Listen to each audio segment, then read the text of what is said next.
যার মনের মধ্যে এই চিন্তা বদ্ধমূল যে আমি এখানে থাকতে আসিনি, আমি এখানে মুসাফিরের মতো এসেছি, গাছের ছায়ায় বিশ্রাম নিচ্ছি, বিশ্রাম নিয়ে শেষ হবে চলে যাব। যারাই আল্লাহ দ্রোহিতায় লিপ্ত হচ্ছে, শিরিক করছে, বেদাত করছে, হারাম খাচ্ছে, ঘুষ খাচ্ছে, সুদ খাচ্ছে, জেনা করছে, আল্লাহ দ্রোহিতা করছে, আল্লাহর বিধানকে অস্বীকার করছে, তারা ইনডাইরেক্টলি ধরে নিয়েছে যে তারা মনে হয় পৃথিবীতে চিরকাল থাকবে। লিখে ফেলেছে কিয়ামত পর্যন্ত কি কি হবে। অতএব আপনার রিজিক নিয়ে এত টেনশন করার কোনো দরকার নেই। বিয়ে শাদী হচ্ছে না, এই জন্য কবরে গিয়ে মানত করার কোনো দরকার নেই।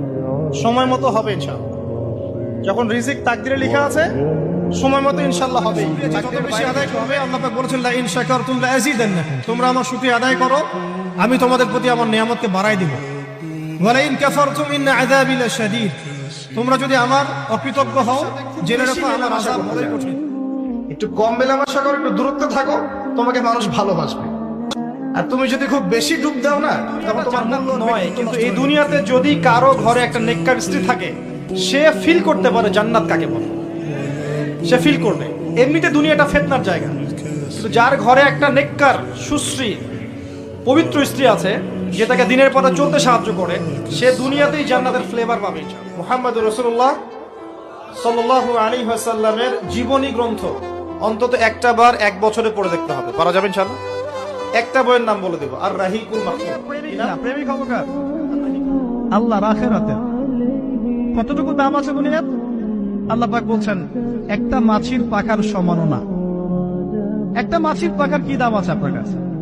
আল্লাহ পাক বলছেন পুরো দুনিয়ার দাম আমার কাছে যদি একটা মাছির পাখার সমান হতো, তাহলে এই দুনিয়াতে কোনো কাফের মুশরিক পানি পান করতে পারতো না। তার মানে এই দুনিয়াতে যা কোনো বিয়েকে সহজ করেন, বিয়ের পরে ওদেরকে পড়াশোনা করতে দেন, ইনশাআল্লাহ ওদের চরিত্র হেফাজতে থাকবে। এবং আগে একটা হালাল রিজিকের ব্যবস্থা করেন ছোটখাটো, এরপর বিয়ে করেন। এতিম মেয়েকে বিয়ে করেন, পারলে তালাকপ্রাপ্তাকে বিয়ে করেন, বিধবাকে বিয়ে করেন। কিছু করেন যেটা আপনি আল্লাহকে দেখাবেন, আল্লাহ এটা তোমার সন্তুষ্টির জন্য করেছি, আমাকে মাফ করে দাও। দিন বোঝার পরে দিনদার ক্যাটরিনা কাইফ খুঁজতে যায় না, মেয়েরা আবার দিনদার বিল গেটস খোঁজে। ইবাদত যদি সেই কাজটা নবী সাল্লাল্লাহু আলাইহি ওয়াসাল্লামের সুন্নত মতো হয়, বলেন সুবহানাল্লাহ।